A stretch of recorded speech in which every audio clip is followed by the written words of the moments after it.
राम राम साथियों, आप सभी का स्वामी विवेकानंद कंपटीशन सेंटर झुंझुनू के ऑनलाइन प्लेटफॉर्म पर हार्दिक स्वागत है। आज जो हमारी प्रश्नोत्तरी की श्रृंखला थी उसको आगे बढ़ाते हुए शुरुआत करते हैं और आज का हमारा पहला क्वेश्चन ये आपके सामने है। थेवा कला कहाँ की प्रसिद्ध है? थेवा कला कहाँ की प्रसिद्ध है? ऑप्शन भी आपके सामने है। थेवा कला कहाँ की प्रसिद्ध है? तो प्रतापगढ़ जिले की। कौन से जिले की प्रसिद्ध है थेवा कला? थेवा कला कहाँ की प्रसिद्ध है? प्रतापगढ़ जिले की। थेवा कला की शुरुआत प्रतापगढ़ का शासक है सावंत सिंह के शासनकाल में। किसके शासनकाल में शुरू हुई? सावंत सिंह के शासनकाल में ये इसकी शुरुआत हुई थी।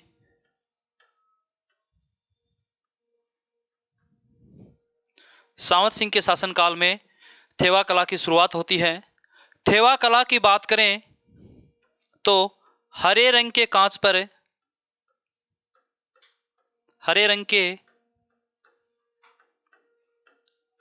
पर सोने का सूक्ष्म चित्रांकन किया जाता है। सोने का सूक्ष्म चित्रांकन किया जाता है। सोने का सूक्ष्म चित्रांकन किया जाता है। हरे रंग के कांच पर सोने का सूक्ष्म चित्रांकन किया जाता है। इस कला का प्रवर्तक था गिरीश। वर्तमान में कौन है? गिरीश चंद इस कला का प्रसिद्ध प्रवर्तक है वर्तमान समय में। नाथूजी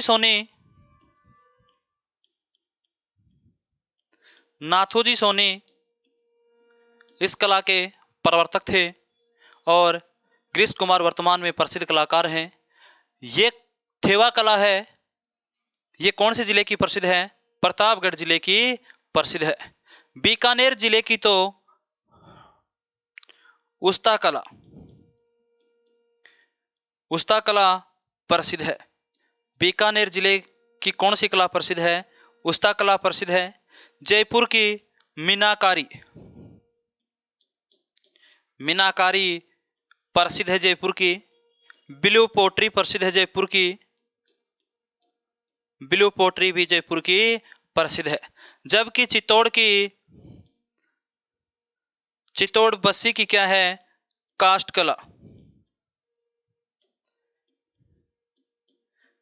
कला कहाँ की प्रसिद्ध है? बस्सी चित्तौड़ की प्रसिद्ध है। अगले क्वेश्चन की बात करें, संप सभा की स्थापना किसने की थी? कि जो संप सभा है, इस संप सभा की स्थापना किसने की थी? संप सभा की स्थापना 1883 ईस्वी में पालगांव सिरोही में की गई थी। संप सभा का शाब्दिक अर्थ है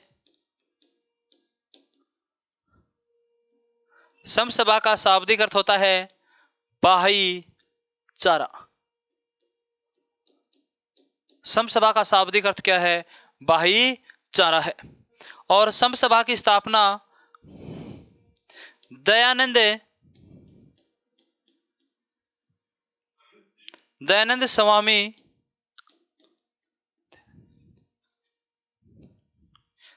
स्वामी की प्रेरणा से गोविंद गिरी ने की थी। किसने की थी? गोविंद गिरी ने की थी संप सभा की स्थापना। संप सभा की स्थापना गोविंद गिरी के द्वारा की गई थी। संप सभा की स्थापना 1883 ईस्वी में पालगांव सिरोही में की गई थी। संप सभा का शाब्दिक अर्थ होता है भाईचारा। भोंगीलाल पांड्या है, इसने वागड़ सेवा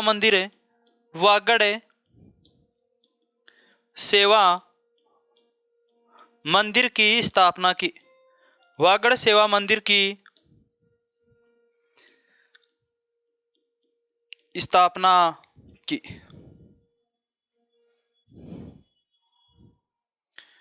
अगला क्वेश्चन की बात करें, चरणदासी संप्रदाय की प्रधान पीठ कहाँ स्थित है? चरणदासी संप्रदाय में बात करें, चरणदासी संप्रदाय में तो 42 नियमों का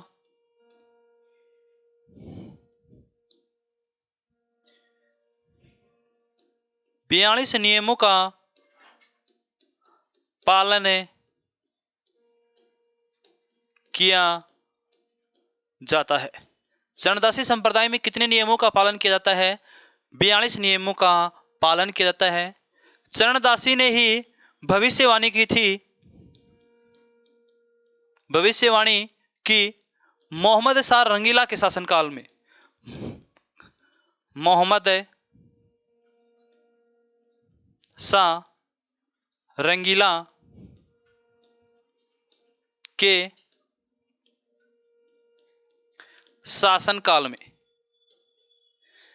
भविष्यवाणी की कि भारत पर आक्रमण करेगा कौन? नादिर शाह। भारत पर आक्रमण कौन करेगा? नादिर शाह आक्रमण करेगा, यह भविष्यवाणी भी की थी। और चरणदासी संप्रदाय की प्रधान पीठ कहाँ स्थित है? दिल्ली में स्थित है। कहाँ स्थित है? दिल्ली में स्थित है। अगला क्वेश्चन है कि राजस्थान की एकमात्र रियासत जहां उत्तराधिकारी शुल्क नहीं लिया जाता था। जो उत्तराधिकारी शुल्क है, उत्तराधिकारी शुल्क, इसको अनेक नामों से, अलग अलग क्षेत्रों में अलग अलग नामों से भी जाना जाता था। मेवाड़ में इसे उत्तराधिकारी शुल्क को क्या कहा जाता था? मेवाड़ रियासत में, तो मेवाड़ रियासत में कहा जाता था तलवार बंधाई कर।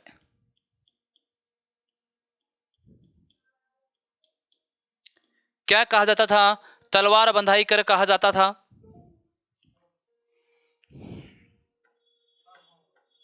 जयपुर रियासत, जयपुर रियासत में नजराना कहा जाता था। मारवाड़ रियासत,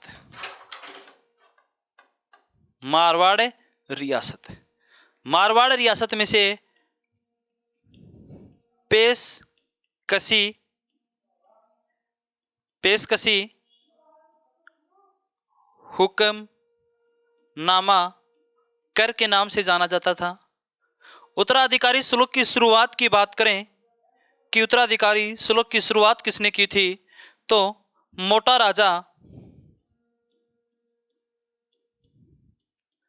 राजा उदय सिंह के काल में चरम सीमा पर था उत्तराधिकारी शुल्क। मोटा राजा उदय सिंह के शासनकाल में चरम सीमा पर रहा। और क्वेश्चन क्या पूछा है कि किस रियासत में वसूला नहीं गया? तो किस रियासत में नहीं वसूला गया? जैसलमेर रियासत में नहीं वसूला गया। अगला क्वेश्चन है, पृथ्वीराज विजय के लेखक कौन है? पृथ्वीराज विजय की बात करें, पृथ्वीराज विजय के लेखक कौन है? जयानक भट्ट हैं। कौन है? जयानक भट्ट पृथ्वीराज विजय के लेखक हैं। पृथ्वीराज विजय ग्रंथ पुष्कर झील के किनारे लिखा गया। पुष्कर झील के किनारे लिखा गया। पुष्कर झील के किनारे लिखा गया।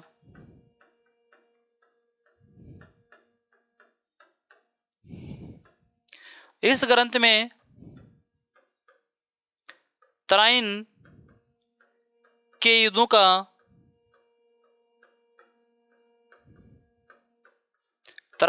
का वर्णन नहीं मिलता है। पृथ्वीराज विजय की बात करें तो पृथ्वीराज विजय में बताया चौहानों की उत्पत्ति, पृथ्वीराज विजय में बताया चौहानों की उत्पत्ति का सिद्धांत की बात की। चौहानों की उत्पत्ति चाहमान व्यक्ति से बताई। किससे बताई? चाहमान नाम के व्यक्ति से बताई चौहानों की उत्पत्ति। पृथ्वीराज विजय ग्रंथ किसने लिखा? जयानक भट्ट ने लिखा। जयानक भट्ट की बात करें तो ये बीसलदेव, बिसलदेव चौहान, सोमेश्वर चौहान, बिसलदेव चौहान, सोमेश्वर चौहान और पृथ्वी राज चौहान तृतीय का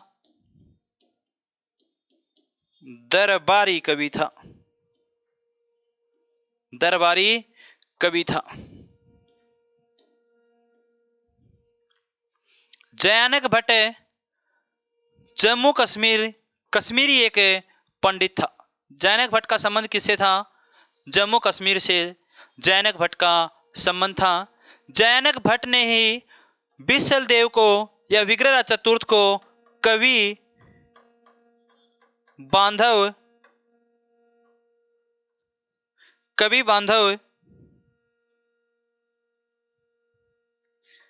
बांधव की उपाधि प्रदान की थी। कवि बांधव की उपाधि प्रदान की। चंद्रबरदाई ने एक ग्रंथ लिखा था, और चंद्रबरदाई ने कौन सा ग्रंथ लिखा? चंद्रबरदाई ने एक ग्रंथ लिखा था और उस ग्रंथ का नाम था पृथ्वी राज रासो। कौन सा ग्रंथ लिखा? पृथ्वीराज रासो ग्रंथ लिखा चंद्रबरदाई ने। चंद्रबरदाई के बचपन का नाम था बलीद भट्ट। चंद्रबरदाई के बचपन का नाम क्या था? बलीद भट्ट। चंद्रबरदाई के बचपन का नाम क्या था? बलीद भट्ट। इसके बचपन का नाम था चंद्रबरदाई के बचपन का नाम। चंद्रबरदाई का संबंध लाहौर से था। चंद्रबरदाई का संबंध कहां से था? लाहौर से था। पृथ्वीराज रासो ग्रंथ का उद्धारक की बात करें, किस ग्रंथ का उद्धारक किसे कहा जाता है? तो इस ग्रंथ का उद्धारक कर्नल जेम्स टोड को कहा जाता है। किसे कहा जाता है? कर्नल जेम्स टोड को इस ग्रंथ का उद्धारक कहा जाता है। पृथ्वीराज रासो ग्रंथ किस संग्रहालय में रखा हुआ है? वर्तमान में उदयपुर संग्रहालय में स्थित है। कौन से संग्रहालय में स्थित है? उदयपुर संग्रहालय में स्थित है।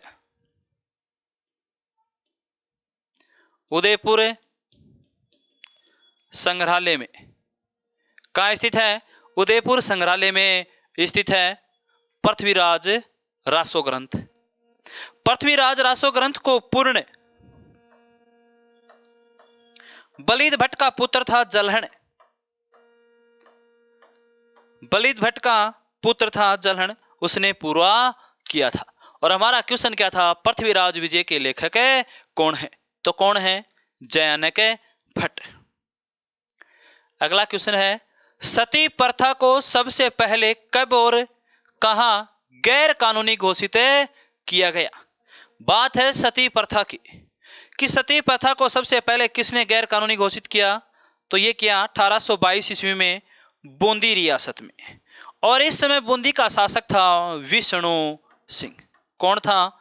विष्णु सिंह। कौन था? विष्णु सिंह।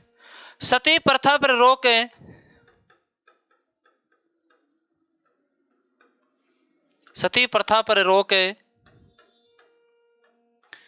सती प्रथा पर रोक 1829 ईस्वी में राजा राम मोहन राय के प्रयासों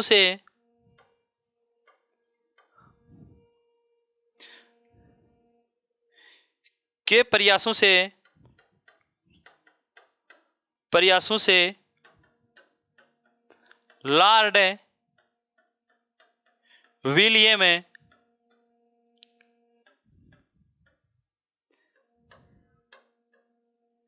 बेंटिंग ने लगाई थी। सती प्रथा निवारण अधिनियम के बाद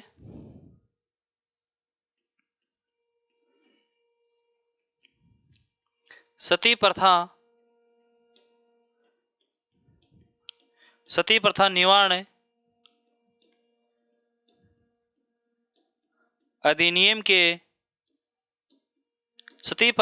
अधिनियम के बाद सर्वप्रथम रोक अलवर रियासत ने लगाई थी। सर्वप्रथम रोक कौन सी रियासत ने लगाई थी? अलवर रियासत ने लगाई थी। तो सती प्रथा को सबसे पहले कब और कहां गैर कानूनी घोषित किया गया? तो बूंदी में किया गया था। सती प्रथा पर रोक कब लगाई गई? 1829 ईस्वी में लगाई गई। राजा राम मोहन राय के प्रयासों से लॉर्ड विलियम बेंटिंग ने सती प्रथा पर रोक लगाई थी। सती प्रथा निवारण अधिनियम पारित होता है और उस अधिनियम के पारित होने के बाद सबसे पहले जिस रियासत ने रोक लगाई वो रियासत थी अलवर। अगला क्वेश्चन है, किस राजा के दरबार में विभिन्न विषयों की 22 भरमार थी? कि वह राजा जिसके दरबार में 22 विद्वान रहते थे, 22 पंडित रहते थे। कहने का अर्थ है हर विद्वान कवि भी 22 तो पंडित भी 22 का जोड़ा था और जिसे क्या कहा जाता है? 22 की भरमार। वो कौन था? महाराजा प्रताप सिंह। महाराजा प्रताप सिंह के दरबार में 22 की भरमार रहती थी।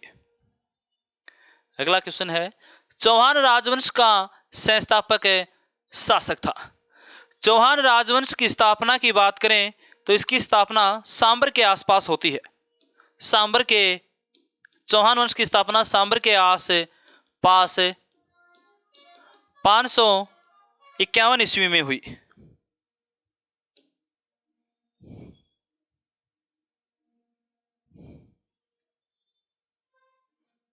कब हुई? 551 ईस्वी में यह स्थापना होती है। और यह स्थापना किसने की थी? तो हमारा सही आंसर क्या है? वासुदेव चौहान ने सांबर के आसपास 551 ईस्वी में चौहान वंश की स्थापना की गई थी। बिजोलिया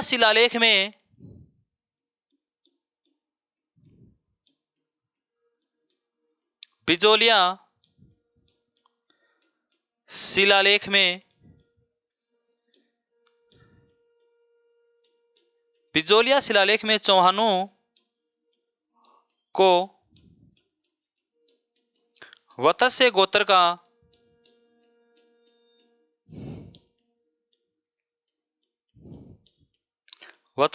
का ब्राह्मण बताया है।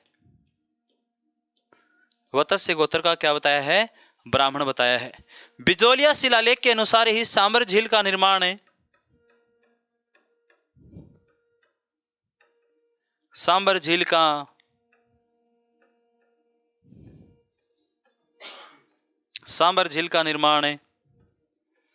वासुदेव चौहान ने करवाया था। अजयराज चौहान ने तो 1113 ईस्वी में अजमेर में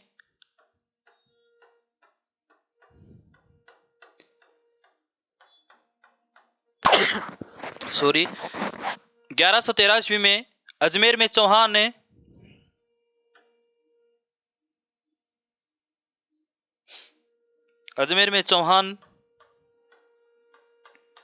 वंश की स्थापना की। सोमेश्वर चौहान की बात करें तो सोमेश्वर चौहान के समय ही बिजोलिया शिलालेख लिखा गया। सोमेश्वर चौहान 1169 से 1177 तक क्या किया था? शासन। पृथ्वीराज चौहान ने शासन किया 1177 से 1192 ईस्वी तक। अजय राज ने शासन किया 1113 ईस्वी से 1133 ईस्वी तक। यह था हमारा क्वेश्चन। अगले क्वेश्चन की बात करें, इजारा जाना जाता है कि इजारा प्रथा हुआ करती थी। इजारा प्रथा क्या हुआ करती थी? इजारा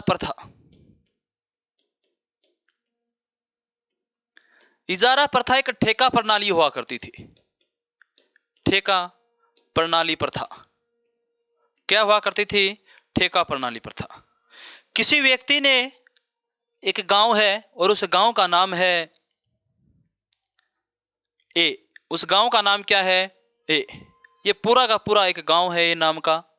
और इस गांव में क्या, इस बी नामक व्यक्ति को एक प्रणाली के तहत, इजारा प्रथा के तहत ठेका दिया गया। कहा कि इस गांव से आपको क्या वसूलना है, कर वसूलने का कार्य करना है। क्या वसूलना है, कर वसूलने का कार्य करना है। अब ये क्या करेगा, राजस्व प्रणाली के तहत ही इजारा प्रथा सर्वाधिक प्रचलित है। इजारा प्रथा अगर कहाँ सर्वाधिक प्रचलित थी तो वो अलवर रियासत में हुआ करती थी। कौन सी रियासत में, अलवर रियासत में। और राजस्व की ठेका प्रणाली के लिए, इसका सही आंसर क्या है, राजस्व की ठेका प्रणाली। ए नंबर का गांव है और इस गांव, पूरे गांव में ये बी नाम का व्यक्ति क्या करेगा, कर वसूली का कार्य करेगा। एक ठेका, इसने ठेका ले लिया कि मैं इस गांव से, राजा है वो सी नाम का व्यक्ति है, इस बी ने इस राजा को पैसे दे दिए 50,000 रुपये। 50,000 रुपये दिए एक ही गांव के। क्या ये 50,000 रुपये थोड़ी वसूलेगा इस गांव से, नहीं, ये इस गांव से तो 1.5 लाख रुपया वसूल के लेके जाएगा, 1.5 लाख रुपया वसूल के लेके जाएगा। और यही एक इजारा प्रथा हुआ करती थी। और इजारा प्रथा की बात करें तो इजारा प्रथा क्या थी, राजस्व की एक ठेका प्रणाली थी और सर्वाधिक अलवर में प्रचलित थी। अगला क्वेश्चन था, निम्नलिखित में से किस राजपूत मनसबदार को अकबर ने फरजंद की उपाधि प्रदान की थी। 4 ऑप्शन आपके सामने, बकवंत सिंह, मान सिंह, बहारमल, भोर सिंह। तो इसका सही आंसर क्या है, मान सिंह।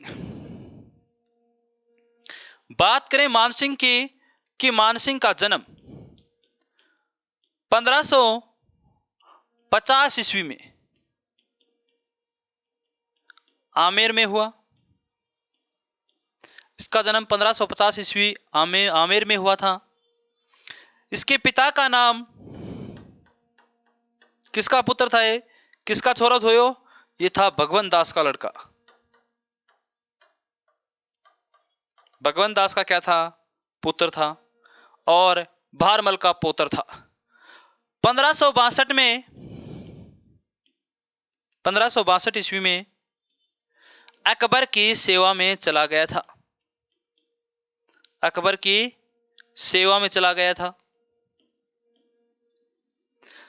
मान सिंह ने सर्वप्रथम अकबर का साथ है,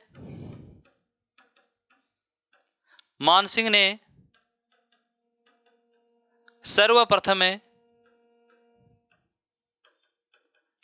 सर्वप्रथम अकबर का साथ है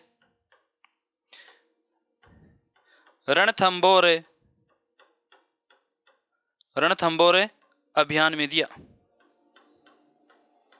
रणथंबोर अभियान में साथ दिया था। और अकबर ने 7,000 की मनसबदारी प्रदान की थी।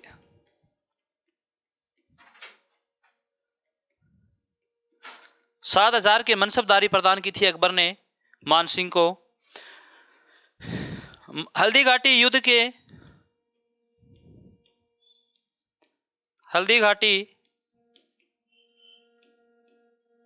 के समय अकबर की सेना का सेनापति था। अकबर की सेना का क्या था, सेनापति था मान सिंह। बहारमल ने 1562 ईस्वी में 1562 ईस्वी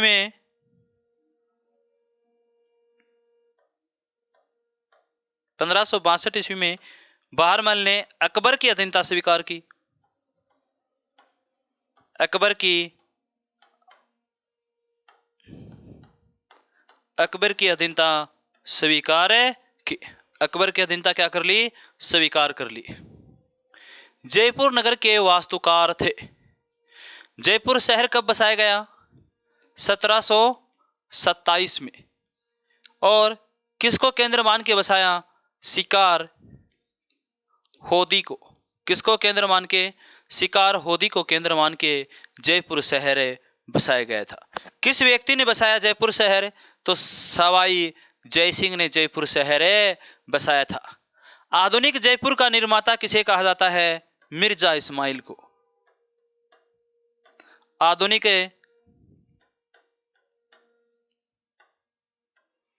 जयपुर का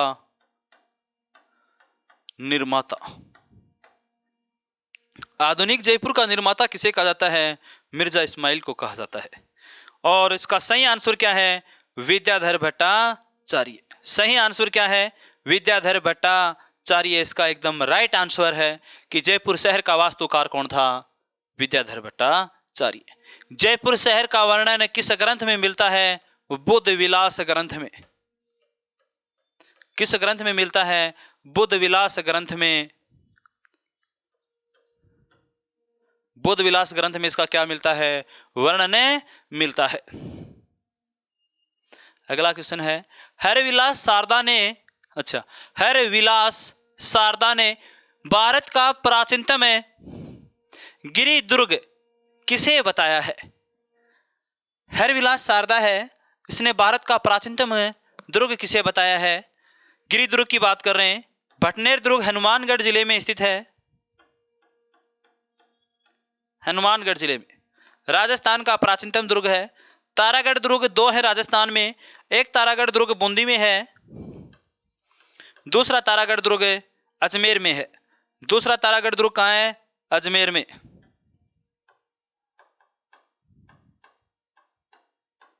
दूसरा तारागढ़ दुर्ग कहाँ है? अजमेर में। रणथंभौर दुर्ग कहाँ है? सवाई माधोपुर में। रणथंभौर दुर्ग कहाँ है? सवाई माधोपुर में। चित्तौड़ आप सभी को पता है कि चित्तौड़ दुर्ग तो चित्तौड़ में ही स्थित है।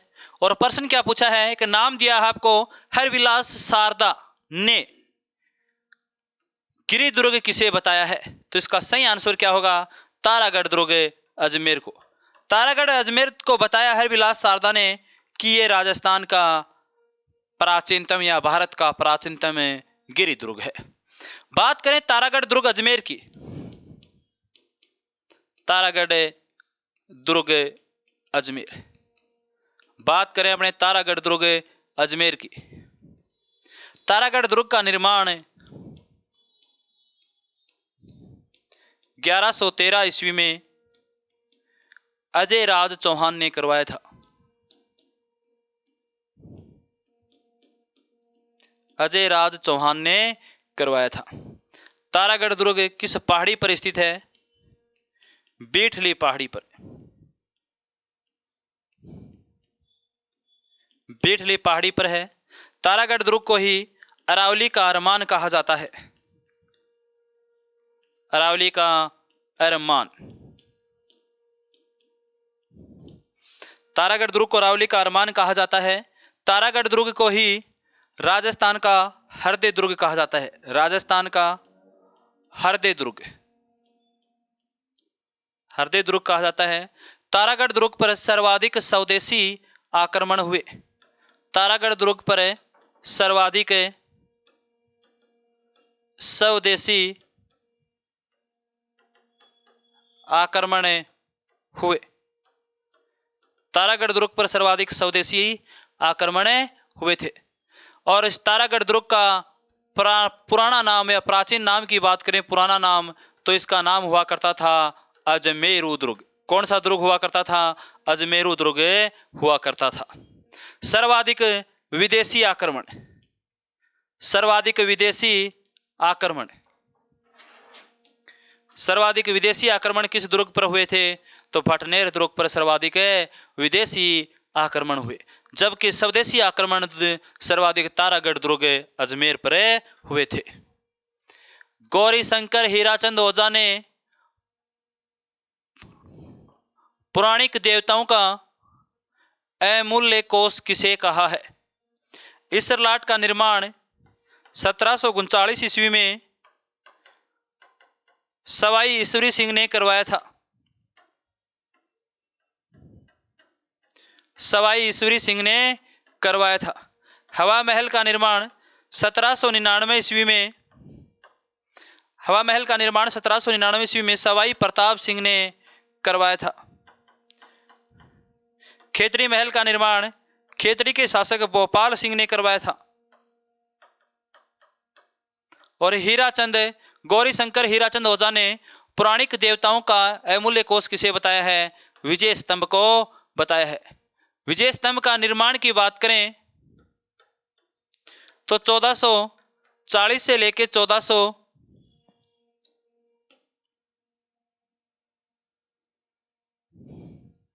1440 से 1448 के मध्य हुआ था। विजय स्तंभ का निर्माण महाराणा कुंभा ने करवाया था। महाराणा कुंभा ने करवाया था। सारंगपुर युद्ध के विजय के उपलक्ष्य में विजय स्तंभ का निर्माण करवाया था। विजय स्तंभ की प्रारंभ में ऊंचाई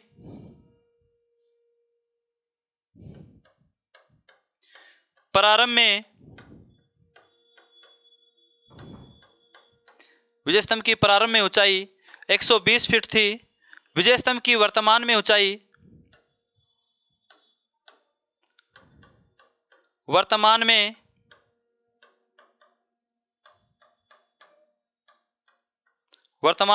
की बात करें तो 122 फीट है। विजय स्तंभ का आधुनिक निर्माण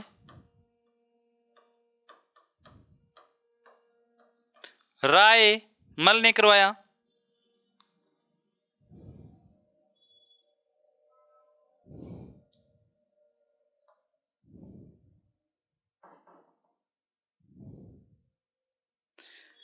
आधुनिक निर्माण स्वरूप सिंह ने करवाया था इसका।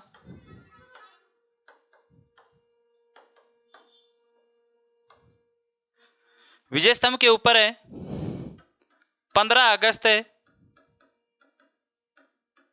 1949 को 1 रुपए की डाक टिकट जारी हुई। 1 रुपए की क्या जारी हुई? डाक टिकट जारी हुई थी। किस दुर्ग में मंदिर, मस्जिद, गिरजाघर तीनों ही स्थित हैं? और वो दुर्ग कौन सा है? रणथंभौर का दुर्ग। रणथंभौर दुर्ग कहाँ स्थित है? सवाई माधोपुर में स्थित है रणथंभौर का दुर्ग। इस रणथंभौर के दुर्ग में एक महल है, सुपारी महल। एक महल है सुपारी महल, और उस सुपारी महल के अंदर ये तीनों चीज स्थित हैं। रणथंभौर दुर्ग में ही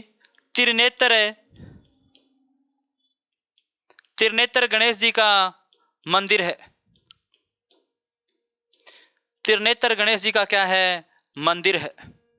रणथंभौर दुर्ग में ही जोगी महल स्थित है।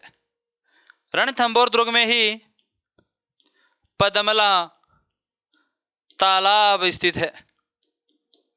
रणथंभौर दुर्ग में ही 32 खंभों की छतरी स्थित है, जिसे न्याय की छतरी कहा जाता है। जिसे क्या कहा जाता है? न्याय की छतरी कहा जाता है।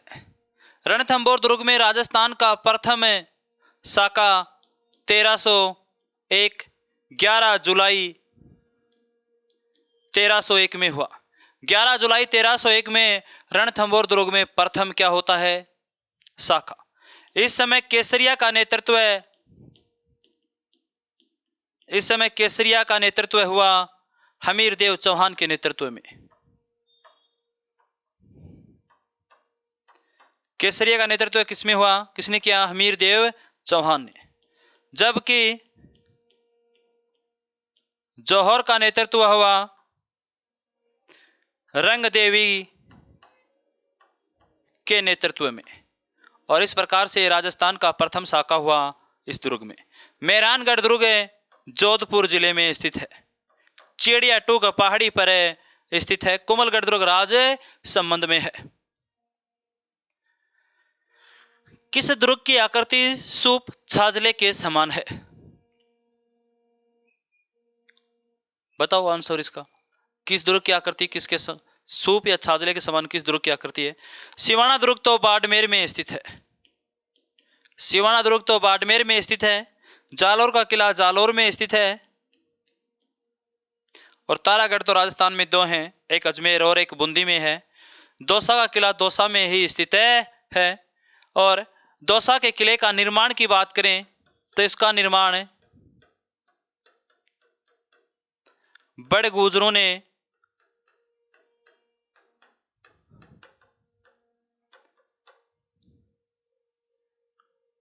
इसका निर्माण बड़गुजरों ने करवाया था। बड़गुजरों ने करवाया था। और दौसा का ही किला क्या है? सूप या छाजले के समान इसकी आकृति है। सिवाना दुर्ग का निर्माण 954 ईस्वी में वीर नारायण पंवार ने करवाया।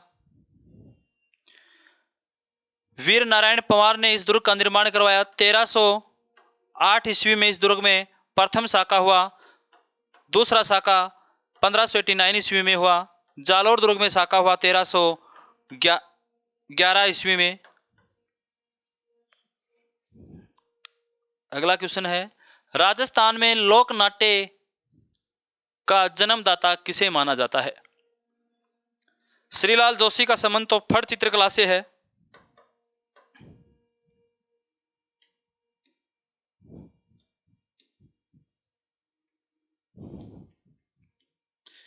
फड़ चित्रकला, इसका संबंध किससे है? फड़ चित्रकला से इसका संबंध है। लच्छीराम का संबंध कुचामनी ख्याल से है। इसका संबंध है कुचामनी ख्याल से, इसका संबंध है, इसका संबंध कुचामनी ख्याल से है। नैनूराम राणा का संबंध है चिड़ावा की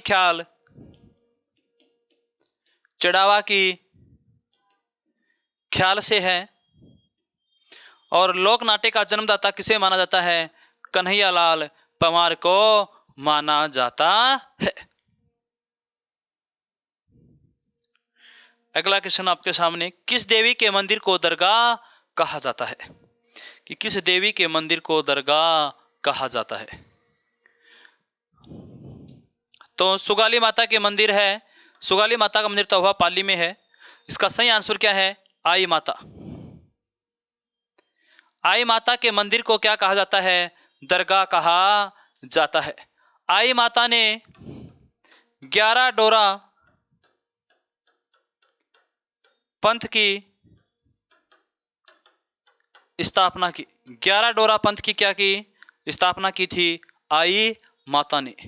आई माता ने के मंदिर, आई माता का मंदिर है, ये कहाँ बना हुआ है? बिलाड़ा जोधपुर में। आई माता का मंदिर कहाँ है? बिलाड़ा जोधपुर में।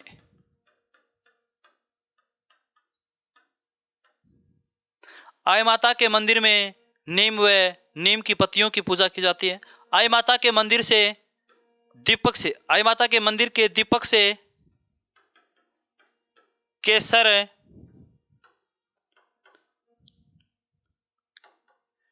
टपकती है। आई माता के गुरु का नाम रामदेव जी था। आई माता के छोटे मंदिर को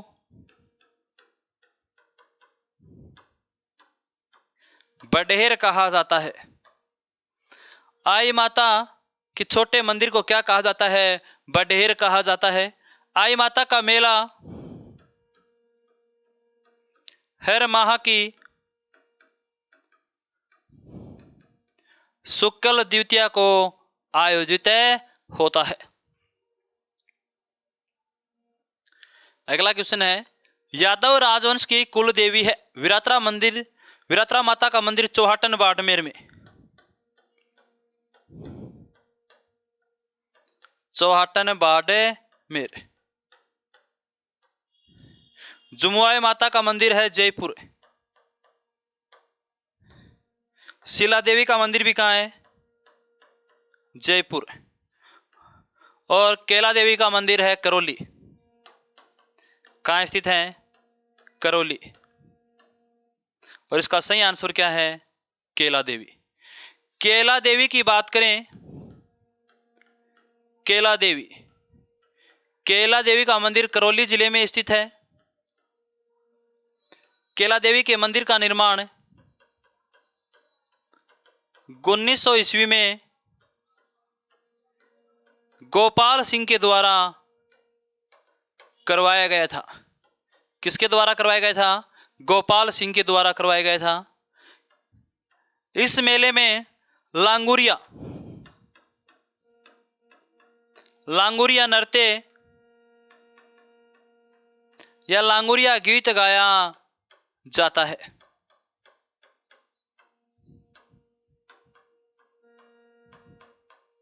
गीत गाया जाता है। यादव वंश की कुल देवी है। कौन से वंश की कुल देवी है? यादव वंश की कुल देवी है। अगला क्वेश्चन है, गोगामेड़ी का आधुनिक निर्माण किसने करवाया? गोगामेड़ी है कहाँ? गोगामेड़ी नौहर तहसील हनुमानगढ़ में। कहाँ स्थित है? नौहर तहसील हनुमानगढ़ में। मंदिर का निर्माण की शुरुआत किसने करवाई थी? प्रारंभ में इस मंदिर का निर्माण किसने करवाया था? तो फिरोज शाह तुगलक ने करवाया था। और इस मंदिर का आधुनिक निर्माण किसने करवाया था? गंगा सिंह राठौड़ ने इस मंदिर का आधुनिक निर्माण करवाया था। गोगा जी का मेले की बात करें तो गोगा जी का जो मेला है, गोगा जी का मेला भाद्रपद शुक्ल नवमी को, भाद्रपद शुक्ल नवमी को आयोजित होता है। सॉरी, कर्षण को होता है, नवमी को नहीं, कर्षण को होता है। भाद्र कर्षण नवमी, भाद्रपद कर्षण नवमी, कर्षण नवमी को आयोजित होता है ये मेला। बात करें गोगा जी की, तो गोगा जी की ऑलरेडी कहाँ स्थित है? गोगा जी की ऑलरेडी सांचौर जालोर में है। यहां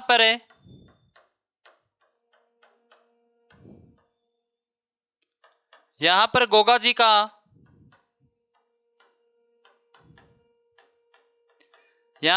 का कच्चा मंदिर स्थित है। और इस मंदिर का निर्माण राजा राम कुमावत ने करवाया था। राजा राम कुमावत ने इस मंदिर का निर्माण करवाया था। घोड़ी पर सवार प्रतिमा,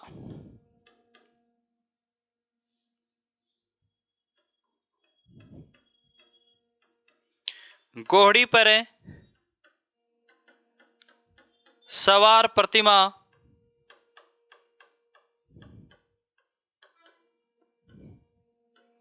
ददरेवा चूरू में स्थापित है। ददरेवा चूरू में स्थापित है। मोहनलाल सुखाड़िया को आधुनिक राजस्थान का निर्माता कहा जाता है। आधुनिक राजस्थान का निर्माता कहा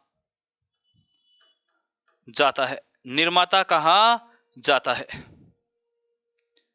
राजस्थान में सर्वाधिक बाल विवाह कब होते हैं? गणगौर का त्योहार कब मनाया जाता है? चैत्र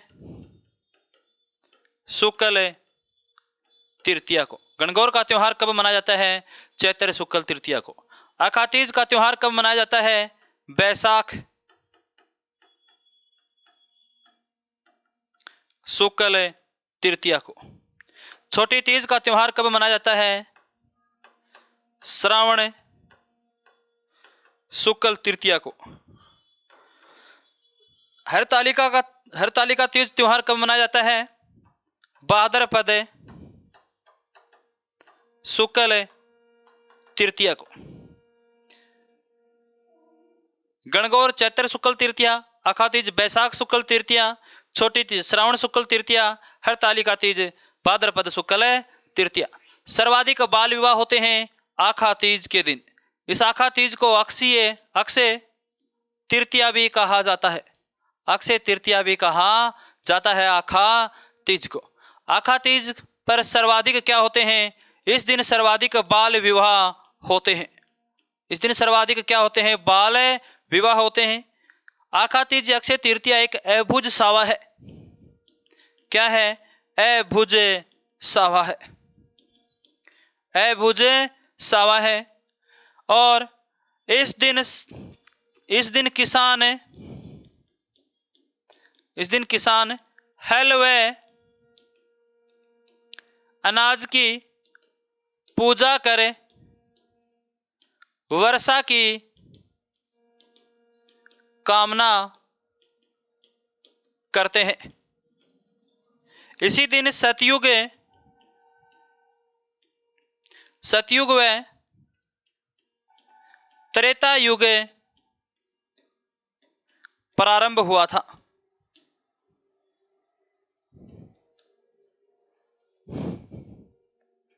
अगला क्वेश्चन है, तो ये आज के हमारे महत्वपूर्ण 20 क्वेश्चन थे। फिर मिलते हैं साथियों एक नई उम्मीद नई जोश के साथ। तब तक के लिए जय हिंद।